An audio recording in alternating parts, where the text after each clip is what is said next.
The smoke hung thick over the ridgeline on the morning of November the 22nd, 1944, and every man in the 36th Infantry Division knew they were running out of time. The German machine gun nest had them pinned for 3 hours, and battalion command was screaming over the radio for someone, anyone, to take it out, fast, aggressive, now. But Waylon Kress, a former ranch hand from the high desert of Nevada who'd spent more years tracking wild horses than he had holding a rifle in combat, stayed perfectly still behind a shattered stone wall in the Italian mountains. His fingers didn't move. His breath didn't quicken.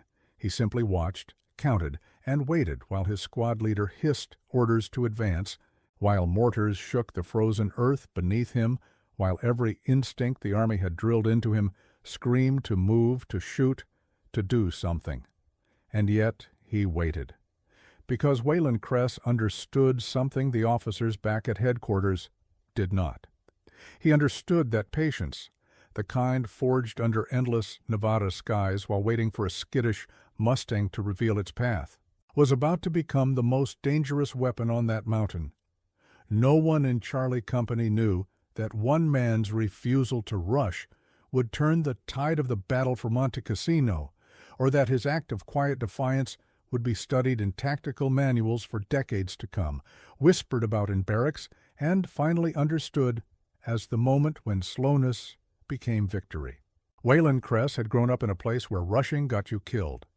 The high desert outside of Winnemucca, Nevada, was a landscape of patience, where water was scarce, shade was precious, and survival meant reading the smallest signs in the dirt and sky. His father had run a small ranch, barely profitable, where they bred horses and guided the occasional hunting party through the mountains. Waylon learned to track at 8 years old, not from books but from necessity. A lost horse meant lost money. A spooked herd meant weeks of work undone. So he learned to move slowly, to read the land, to understand that the animal you were tracking was always watching back. His mother had passed when he was 12, and his father became quieter after that, more distant. But the lessons remained. Wait for the right moment. Don't telegraph your intent. Let the world reveal itself before you act. When the draft notice came in the spring of 1943, Waylon was 26 years old, lean and sunburned, with hands that knew rope and leather better than they knew machinery. He reported to Fort Ord in California with a duffel bag and a battered Stetson he wasn't allowed to keep. Basic training was a shock. The sergeants wanted everything fast. Run faster, shoot faster, think faster. Waylon's deliberate movements, his habit of pausing before acting, his instinct to observe before committing, all of it was seen as hesitation, as weakness, as the mark of a man who didn't have what it took. They called him slowpoke. They called him turtle. One drill instructor told him he'd get his whole squad killed if he didn't learn to move with urgency. But Waylon didn't argue. He kept his head down, absorbed the criticism, and tried to adapt. He learned the weapons, learned the formations, learned the manual. But something deep inside him, something carved by years of patient observation in the high desert, refused to fully surrender to the doctrine of speed. He shipped out to North Africa in July of 1943 as part of the 36th Infantry Division, a Texas National Guard unit that had been federalized and filled with men from across the West. They saw their first combat in Italy, landing at Salerno in September. And Waylon learned quickly that the Army's obsession with speed had a purpose. Hesitation in combat could mean death. Slow reactions got men killed. He watched friends fall because they waited a second too long to dive for cover, because they paused when they should have moved. And so he tried to be faster, tried to suppress his instincts, tried to become the soldier the Army wanted him to be. But the other men in Charlie Company began to notice something strange. When Waylon did move, when he finally committed to action, he was almost never wrong. In a skirmish outside of Naples, he'd held his fire, while others emptied their magazines at shadows, and when he finally squeezed the trigger, A German scout dropped 200 yards away, a scout no one else had even seen. During a night patrol near the Volturno River, he'd stopped the squad with a raised hand, made them wait for 5 agonizing minutes while they listened to the sound of German voices fading in the distance, voices that would have walked right into them if they'd kept moving. Slowly, grudgingly, some of the men began to trust his judgment. His squad leader, a loud Texan named Sergeant Vernon Hoyle, still thought Whalen was too cautious, too slow, but even Hoyle had to admit the man had sharp eyes and sharper instincts. They just wished he'd act on them faster. By November of 1944, the Italian campaign had become a brutal slog through mountains and mud. The Germans had fortified the Gustav Line, a defensive position anchored by the ancient monastery of Monte Cassino, and the Allies had been throwing men at it for months with horrific casualties. The 36th Division had been pulled back after suffering devastating losses in an earlier assault, but now they were back in the line, tasked with supporting a renewed offensive. The plan was aggressive, overwhelming, designed to smash through German defenses with coordinated artillery and infantry assaults. Speed and firepower were the doctrine. Hit them hard, hit them fast, break through before they could regroup. Charlie Company was assigned to take a strategic ridge overlooking a narrow valley, a position that would allow them to call artillery down on German supply routes. Intelligence said the ridge was lightly defended, maybe a squad or two of rearguard troops. Get in, clear it, hold it. Simple. Except nothing in Italy was ever simple. The terrain was a nightmare of rock and ice. The Germans had months to prepare, and the weather was closing in with winter storms that turned the mountains into a frozen hell. But the orders were clear, and the timeline was aggressive. Take the ridge by dawn, consolidate, and prepare for the next phase. Whalen and the rest of Charlie Company moved out on the night of November 21st, climbing through darkness, their breath freezing in the air, their hands numb, even through gloves. They reached the base of the ridge just before midnight and began the ascent, moving as quickly as the terrain allowed, which was not nearly as quickly as headquarters wanted. They were 50 yards from the crest when the machine gun opened up. The sound was instant and overwhelming, a ripping scream of metal that tore through the darkness and sent men diving for whatever cover they could find. 2 soldiers went down in the first burst, their screams lost in the echo of gunfire. The rest of Charlie Company scattered, pressing themselves into shallow depressions, behind rocks, into the frozen mud, anywhere that offered even a sliver of protection. Sergeant Hoyle was yelling into the radio, calling for support, for mortars, for anything, but the ridge was too steep for armor, and the artillery couldn't get a clear angle without risking hitting their own men. The machine gun was entrenched, dug in somewhere near the top of the ridge with overlapping fields of fire that covered every approach. Whoever was up there knew what they were doing. They had the high ground, they had the cover, and they had all night to wait. Charlie Company was pinned, and every minute they stayed there, more men were at risk. The Germans started dropping mortars, not many, but enough to keep everyone's head down, enough to remind them that time was running out. Hoyle tried to organize a flanking assault, sent a fire team to work their way around the left side of the ridge, but they got chewed up by a secondary position no one had spotted. The survivors crawled back, bleeding and terrified. Command was screaming over the radio now, demanding updates, demanding action, demanding that Charlie Company take that ridge before dawn, or they'd send someone else to do it. The pressure was immense, the fear was palpable, and every instinct said, move, attack, do something. And that's when Whalen Kress made a decision that would define the rest of his life. He told Sergeant Hoyle he needed 30 minutes. Hoyle looked at him like he'd lost his mind. 30 minutes? They didn't have 30 minutes. They needed that gun silenced now, needed to take the ridge now, needed to move before the Germans brought up reinforcements or before command pulled them back in disgrace. But Whalen's voice was steady, calm, almost unnervingly so given the chaos around them. He said he could take out the gun, but he needed time to do it right. Hoyle wanted to argue, wanted to order someone else to try, wanted to do anything but trust the slowest man in the squad with the most urgent task of the night. But they were out of options. 2 assaults had failed. Men were dying. And something in Whalen's eyes, something in that patient, unshakable calm, made Hoyle hesitate.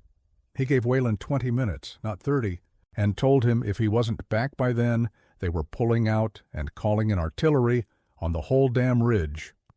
Whalen nodded, checked his rifle, and began to move. Not fast. Not with the aggressive speed the Army had drilled into him, but with the slow, deliberate precision of a man who had spent his whole life tracking animals that would vanish at the first sign of haste. He moved inches at a time, using every shadow, every dip in the ground, every frozen rock as cover. The machine gun was still firing in controlled bursts, sweeping the approaches, and Whalen could hear the gunner's rhythm, could sense the pattern in how he searched for targets. That was the key. Everyone else had been trying to rush past the gun, to overwhelm it with speed. But Whalen understood that the gunner was like a predator, reacting to movement, to sound, to any sign of threat. So he moved like prey, not like a soldier. He moved like a rabbit crossing open ground, freezing when the gunner's attention swept his direction, sliding forward when the barrel turned away. It took him 12 minutes to cover 60 yards, an agonizingly slow crawl through frozen mud and shattered rock, his knees and elbows scraped raw, his breath coming in shallow, controlled sips. He could hear Hoyle on the radio behind him, whispering into the handset, probably telling command they were about to abort. He could hear the wounded crying out for medics, could hear the mortars still dropping in the distance.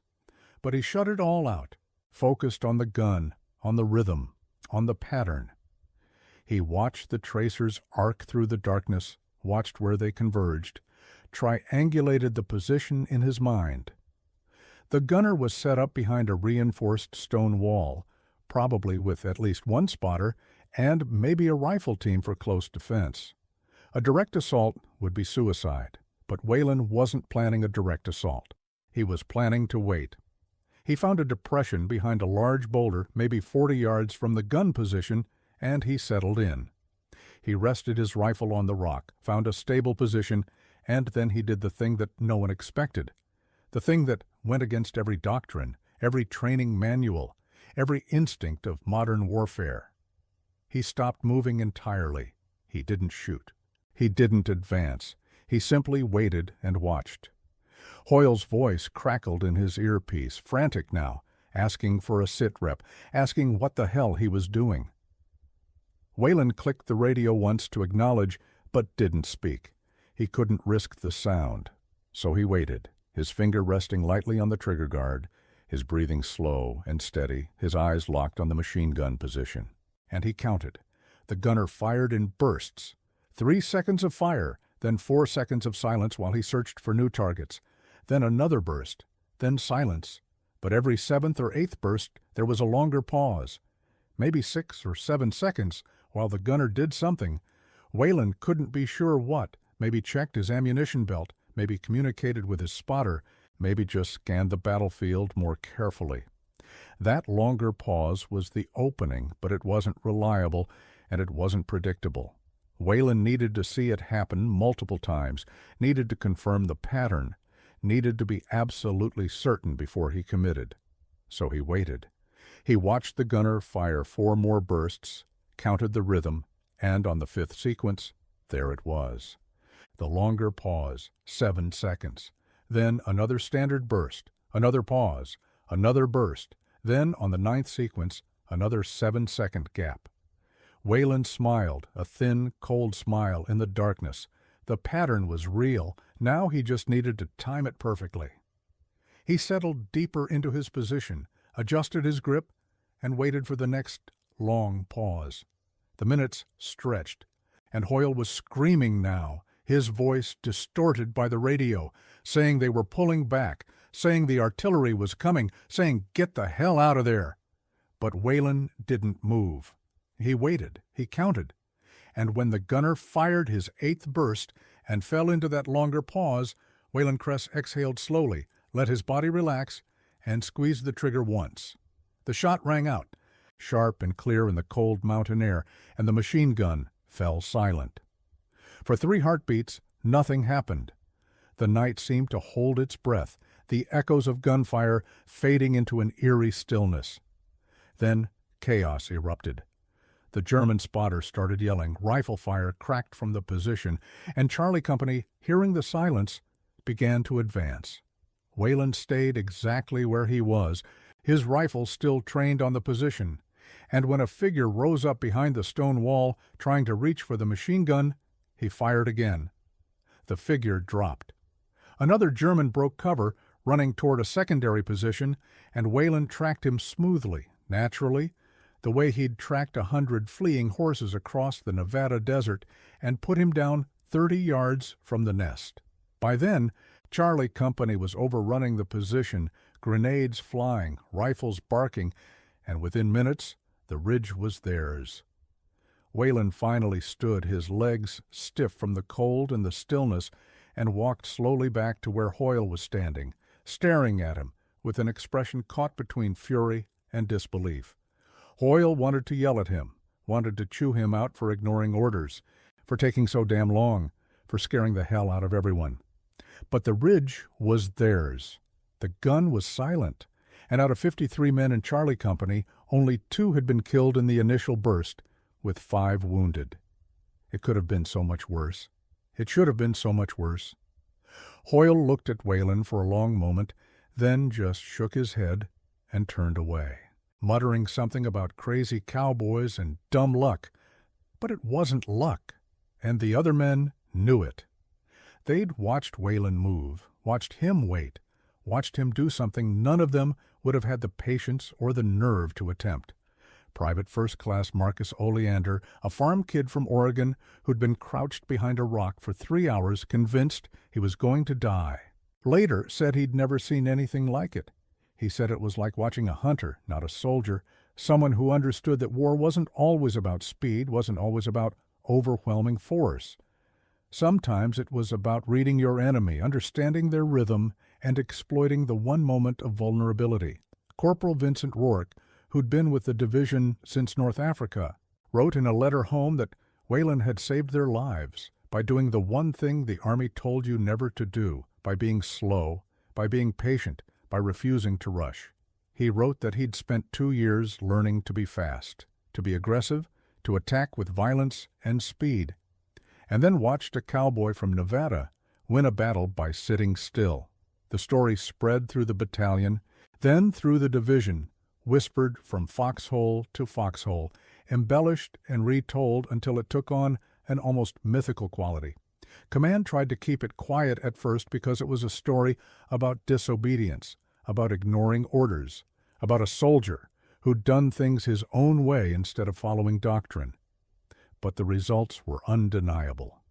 Charlie Company held that ridge for 3 days, called in artillery that devastated German supply lines, and contributed to the eventual breakthrough that would crack the Gustav Line.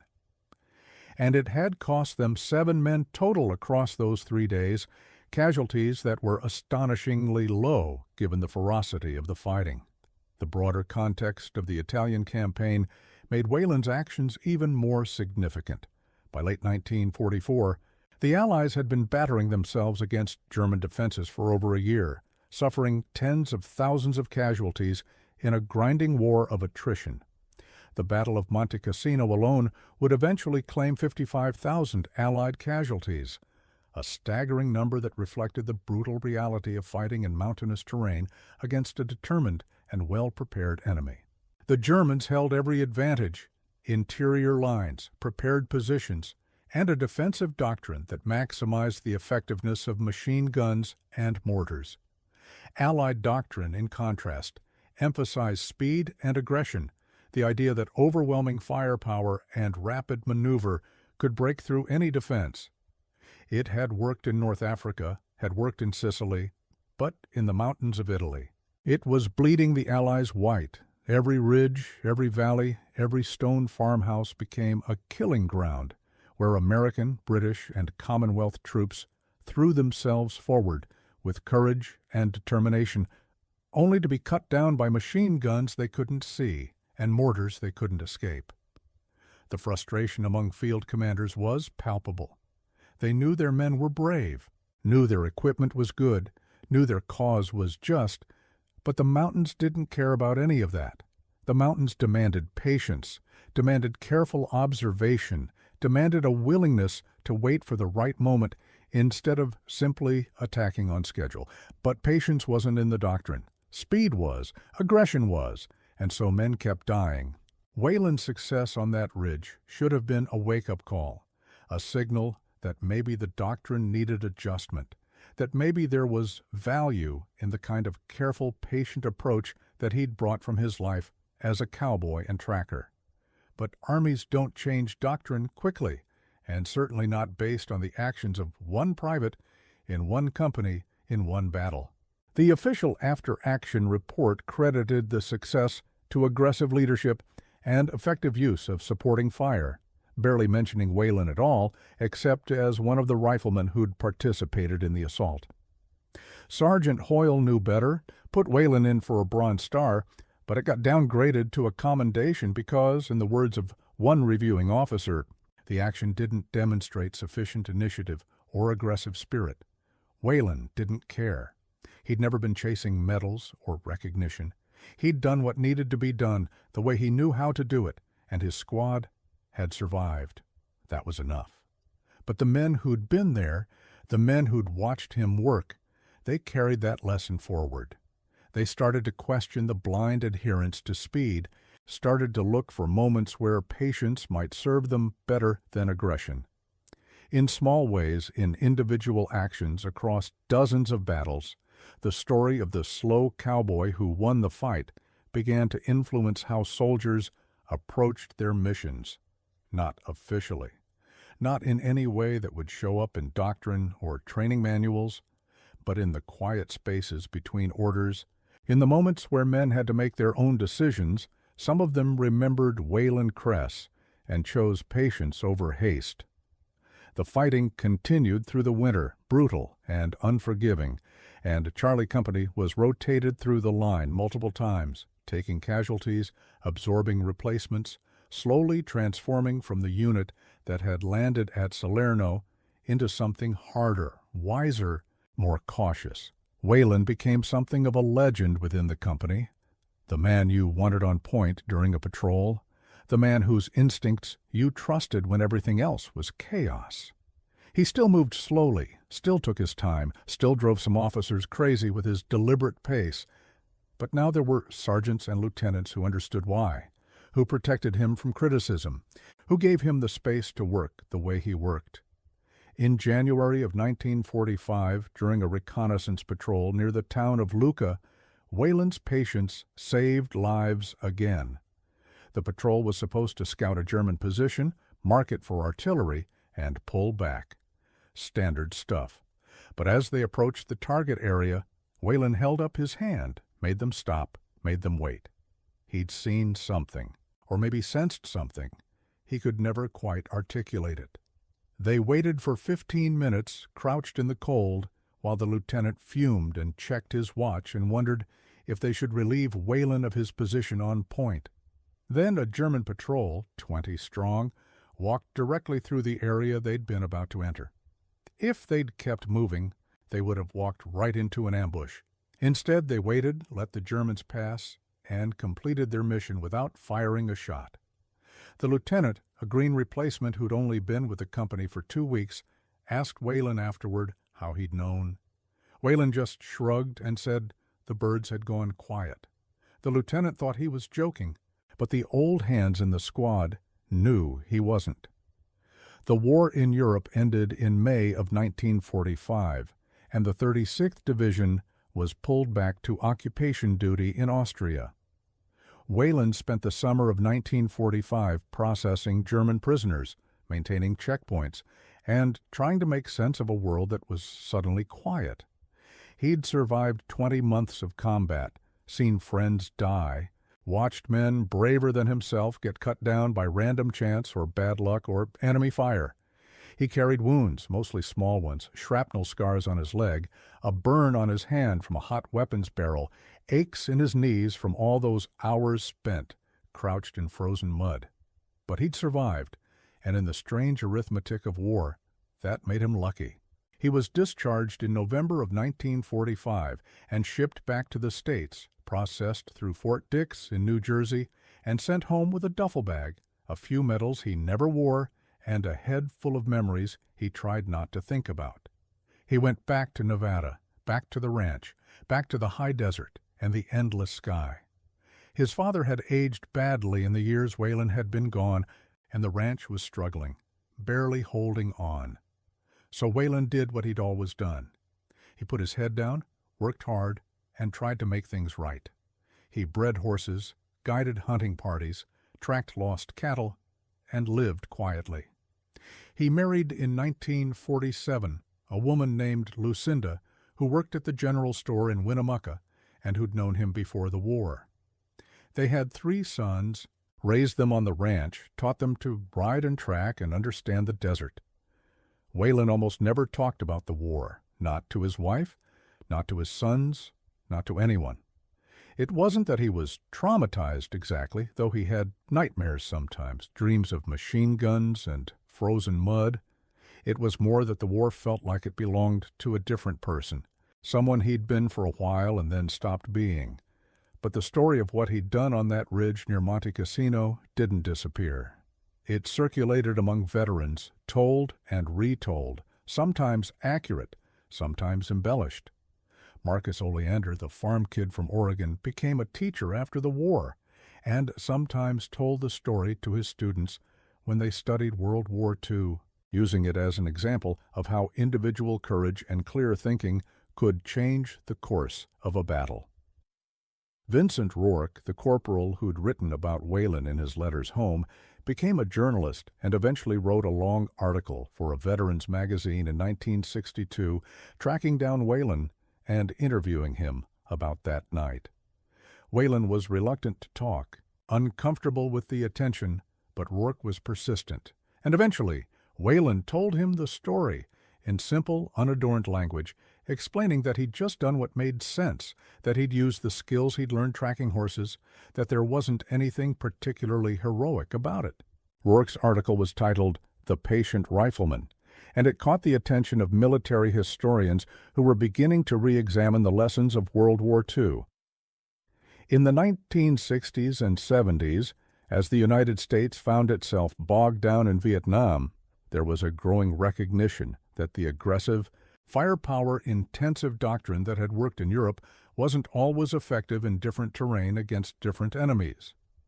Some officers began to look back at examples like Wayland's, cases where patience and observation had achieved results that brute force could not. It wasn't a wholesale change, and it certainly didn't prevent the strategic failures of Vietnam, but it planted seeds, started conversations, made some people question whether speed was always the answer. Wayland himself remained mostly oblivious to his growing reputation in military circles.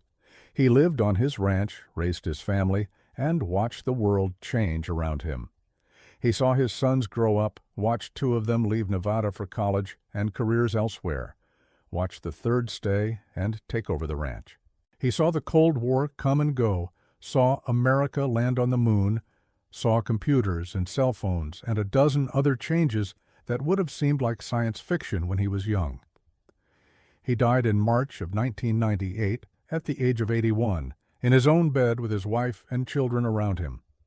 His obituary in the local paper was short, noting his service in World War II and his decades of work on the ranch, but not mentioning anything specific about his combat record. At his funeral, though, 3 men showed up who no one in the family recognized. They were old, in their 70s, wearing VFW caps and moving stiffly with age. They introduced themselves as members of Charlie Company, men who'd served with Wayland in Italy, who had made the trip to Nevada because they wanted to pay their respects to a man who'd saved their lives. They told stories, shared memories, talked about the night on the ridge, and how they'd watched this crazy cowboy do the impossible by doing the improbable, by being slow, when everyone else wanted to be fast. Wayland's sons listened, fascinated and a little shocked, because their father had never told them these stories, had never mentioned that night, had never claimed any kind of heroism. They'd known he'd served, known he'd been in combat, but he'd always brushed it off as just doing his job, nothing special. The legacy of Wayland Cress exists in small, scattered places, not in grand monuments or history books, but in the minds and memories of people who understand that courage comes in many forms. There's a training scenario at the infantry school at Fort Benning that uses a fictionalized version of his actions on that ridge, teaching young officers about the value of tactical patience and the dangers of adhering too rigidly to doctrine. The instructors don't use his name, don't tell the full story, but the lesson is there, embedded in the simulation. There are veterans who pass the story down, telling it to grandchildren, using it to explain that war isn't always what you see in movies, that sometimes the bravest thing you can do is wait, watch, and choose your moment carefully. There are historians who cite his actions as an example of the gap between doctrine and reality, the tension between what the military teaches and what actually works in the chaos of combat.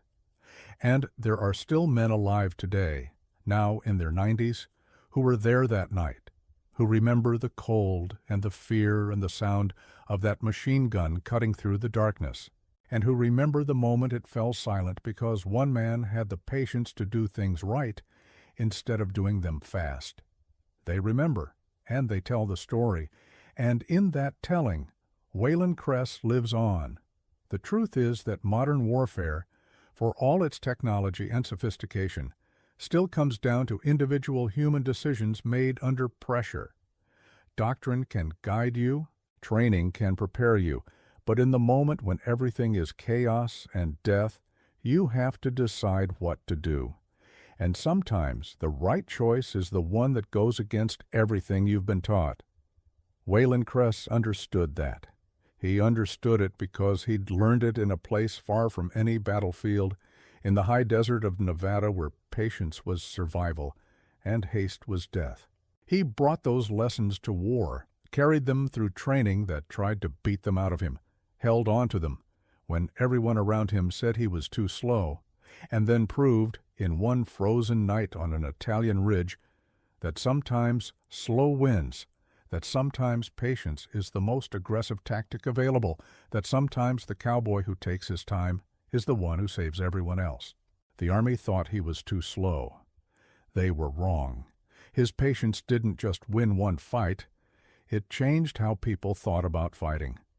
It reminded soldiers that they were more than machines following programming, that they could think, adapt, and trust their instincts even when those instincts contradicted orders. That legacy, quiet and unofficial as it is, might be the most important one Wayland Cress left behind. So here's the question worth asking, the question that sits at the heart of this story and every story like it. If you were there, on that frozen ridge, with command screaming at you to move, with your friends dying around you, with every instinct saying, "Act now," would you have had the courage to wait? Would you have trusted your own judgment over the doctrine, your own eyes over the orders, your own patience over the urgency of the moment? It's easy to say yes from the comfort of safety, decades later, knowing how the story ends. But in that moment, in the dark and the cold and the fear, would you have been able to do what Wayland Cress did? Would you have been able to be slow when everyone demanded speed, to be patient when everyone demanded action, to trust yourself when everyone else doubted you? That's the real heroism here, not just the technical skill of the shot, not just the successful outcome, but the moral courage to stand against the tide, to do what you knew was right even when no one else could see it. Wayland Cress had that courage because he'd spent his whole life cultivating it, building it in the quiet spaces of the Nevada desert, learning it from horses and mountains and endless sky. And when the moment came, he used it, not for glory or recognition, but because it was the right thing to do, because it was what the situation demanded, because his patience was the only weapon that could win that fight. Share this story. Comment below with your thoughts. Let others know about the man who proved that sometimes the slowest soldier is the one who gets there first, the one who sees what others miss, the one who understands that victory isn't always about speed. Let them know about Waylon Kress, the cowboy from Nevada who changed how we think about courage, patience, and the cost of following orders without question. Let them know that heroism doesn't always look like what we expect, doesn't always follow the script, doesn't always fit the doctrine. Sometimes it looks like a man lying in frozen mud, counting seconds, waiting for the right moment, and trusting himself enough to ignore every voice telling him to hurry. That's the lesson, that's the legacy, and that's why his story deserves to be remembered.